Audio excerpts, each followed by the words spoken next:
the hardest part I feel like about having a private studio, well, beyond the initial like, how do I max out my studio, is feeling like you're getting something out of the experience alongside like the students that you're working with. And so when you're working with like so many adult learners and people that are passionate enough to like reinvest time in, do you Yeah. notice a big difference as opposed to like that the clientele of like a parent saying like, oh, I want my kid to learn this experience?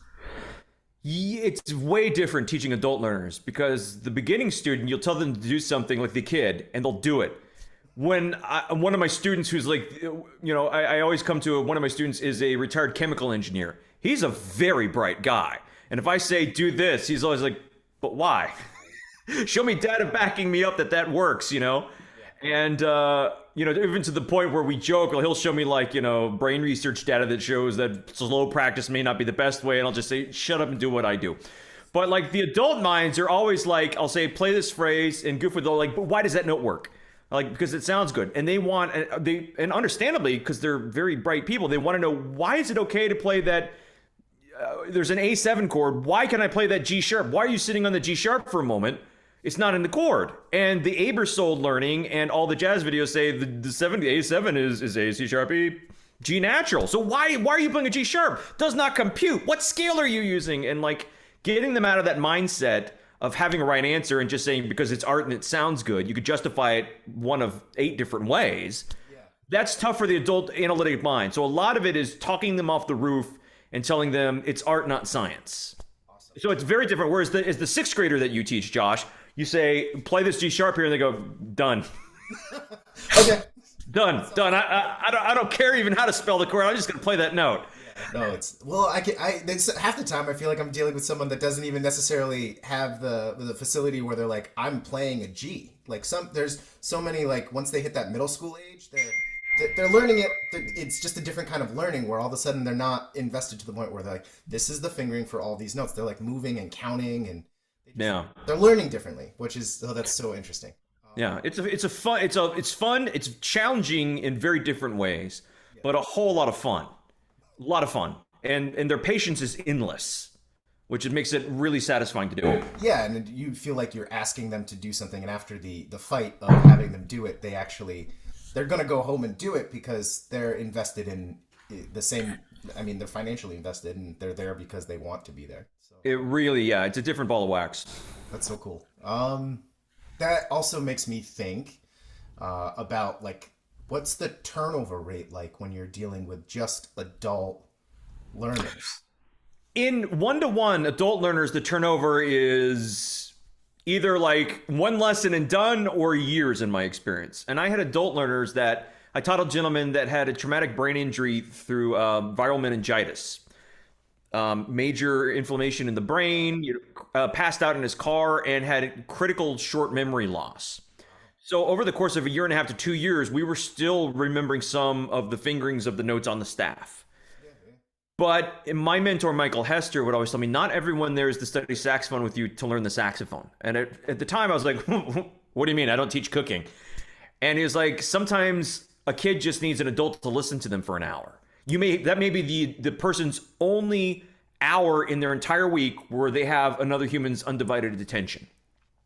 And so I try to hold that as sacred when I teach one-on-one. And so for that student with the traumatic brain injury, it was about just connection and routine. And I've had other adult students where they just want to talk about barbecue recipes and play a little song and I would have them for years. And at first I get frustrated, like, Larry's not getting better. And then I realized, like, I'm enjoying it. He's enjoying it. What's the problem? There's no problem. So I find the retention. There's no guilt. None. Yeah.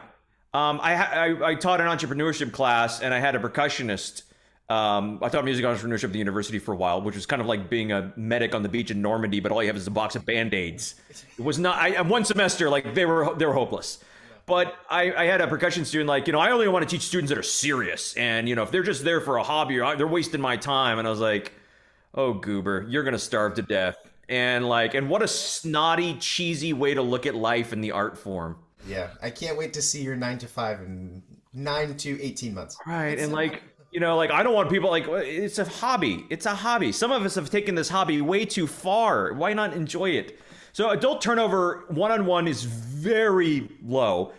Well, I teach virtually, so it's higher. But I think I've recruited in a way that people are pretty sure of what I am before they join. If they've watched my YouTube or listened to the podcast, they're pretty familiar with me, and so they kind of know what they're signing up for. Yeah, So I know. It's like turnover is remarkably low. I maintain a wait list for my studio, which is see it. that wait list pop up. I'm on It's your in the hundreds. So yeah, it's what I teach is it's a different ball of wax. It's more like a community of a few hundred saxophonists. Oh, that's awesome. As far as uh, building to that point, I mean, it always seems like when like if you don't know something exists, like all of a sudden it's there, and you're like, wow, look at this castle that's been built. And if you know, I'm sure there's been plenty of people that like were there for your very first like video, Right. or your very first podcast, or people that had just been following you on Facebook because they were Right. like what was getting to the point that you're at now, like what was the timetable and investment? Oh, to have a Like, would you say? online following. Yeah. Well, no, not even just the following, just the idea that because the whole goal is you want to teach, right? That it's not just like, yeah, I want to be super popular and everyone say they know my name. Well, no, that was not a goal per se, but at the same time, I'm arrogant enough and opinionated enough. I like having a platform. So when 10 academics say, you got to learn this, I like having an audience to say, like, no, you don't. I do not think the Albright Sonata is high art, and I don't think everyone needs to learn it. And You're entitled to your opinions. if I say that as adjunct professor of saxophone of Woweta College, nobody cares. But I've created a platform where I can express my opinion and my friends' opinions. It gives a platform to also one of the brightest, most talented saxophonists on the planet, Dr. Susan Fancher, Yeah, no. and some of my friends. So it took a long time to build that, and that's one of the funny things is what I learned along the way is what most of my entrepreneurship students don't get, and what most people that want to build audiences get is you don't build what you want, you build what other people want. Meaning, there's topics that I find fascinating, but if people don't want to search for, if people aren't searching for it, it's not going to get found. No one cares what Wally thinks about, Bud Shank's second album. People want to know, I'm squeaking, how do I fix it? And so we don't have to guess at what people want or need. There's actually programs you can do keywords everywhere, search in Google Chrome, and I use that as a Trojan horse. So I find, what are people searching for? I want to give them the answer. But I don't always give them the answer they think they want. I give them the answer they need. But I will meet them halfway with, if they're searching how to play burning licks on sax, that's not vernacular I use. But I'm not going to be so arrogant as to, use completely different technology. I will meet them halfway, but then show them. Then I'll sneak in like a parent sneaking in vegetables into a casserole for their kid. Yeah. Pretend So I would kind of do that. make the broccoli. That's Exactly. I make my students, pucker for the choo-choo is what I do. Yeah.